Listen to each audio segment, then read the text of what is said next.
Welcome, all of you, the viewers of Poland Daily Culture. My name is Maria Kądzielska, and today we will talk about very serious things, and this is ideology, which is behind the war in Ukraine.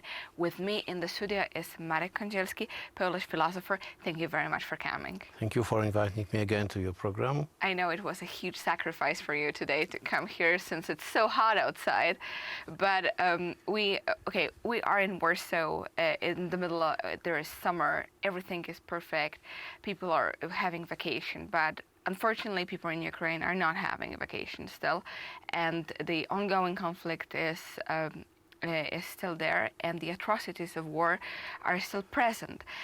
But there is a mind behind all of this, and this is not only Vladimir Putin and his army, but a person who kind of masterminded it and planned such kind of war is Alexander Dugin. So there is a philosopher, let's say, a geopolitician behind a lot of those steps. So what can we see from his plan, for his ideology, from his point of view at war in the present situation?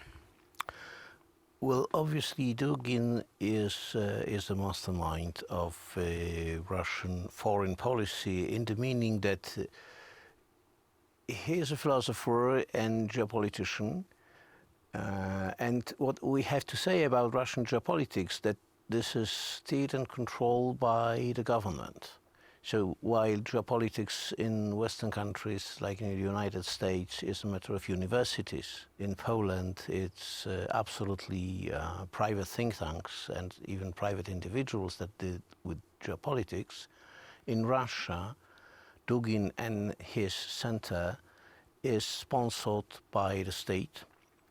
So on one hand, he is manifesting the plans and also aspirations of the Russian state. On the other hand, he is steering them in ideological way. And Alexander Dugin is a very powerful mind. Well, it all started from the controlled collapse of the Soviet Union. That was prepared by Yuri Andropov, very much underestimated leader of the Soviet Union, who already realized that communism as a tool of constructing Russia as the global power is fading, that it's no longer there, it cannot be used any longer for the purposes of Russian geopolitics. But this is the way we should understand communism, as a tool for the construction of Russia as a global power.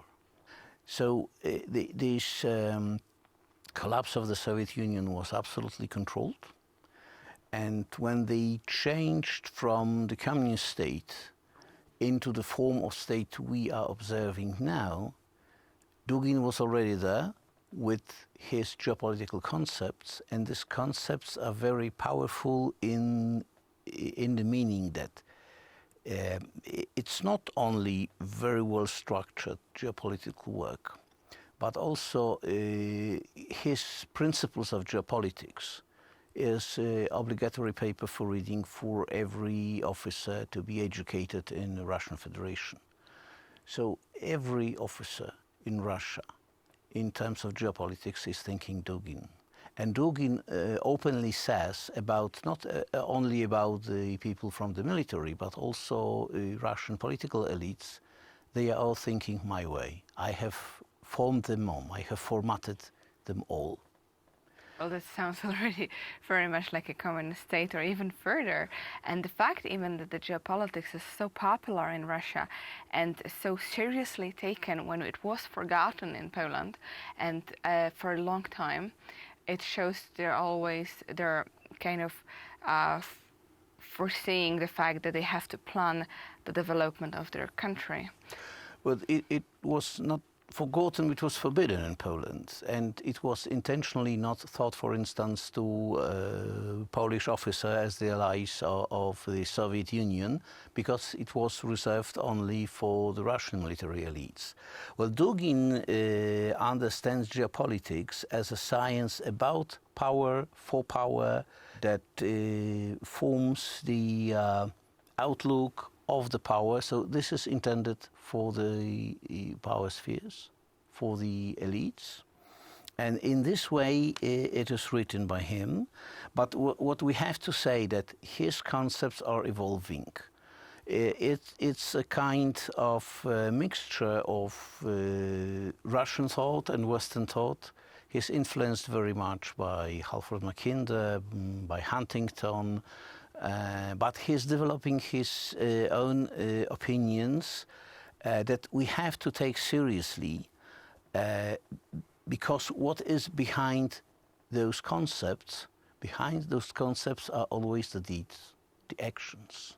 And when he admires, for instance, some, we say, terrorist circles in the West, like, for instance, Rote Armee Fraktion in Germany, he says that they are doing something. And he says that those who are thinking similar way in the West, they are just intellectuals who are talking. But he says, we in Russia, we are not just talking, we are doing what we say, so we are delivering. So what is the punchline of this episode is the fact that if you want to understand what they are doing right now in Ukraine, what are their deeds, it's just you have to read Alexander Dugin. That's what we very much encourage you to do. And of course, especially to be interested in geopolitics, because this is something which goes through the whole Russia and definitely has an influence on our presence right now. And thank you very much for watching Pearl on Daily Culture.